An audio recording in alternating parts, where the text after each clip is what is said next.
تعزیت کرن والے بہاڑی تو مہمان آئے نے ایک مہمان نے ربانی صاحب نو اج فون دیتا ہے تے اس ماں نے تعزیت کیتی ہے تے ساڈے رونڈے کھڑے کیتے کہن لگی ربانی صاحب ان ذرا سوچ سوچ کے قدم چکے آجے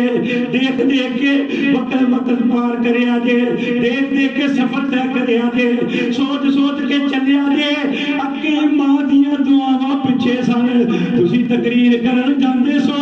پچھوں ماں اپنے ہاتھ اٹھا کے اپنے پتر واسطے تج ٹم دعا کردی ہوندی نظر آندی سی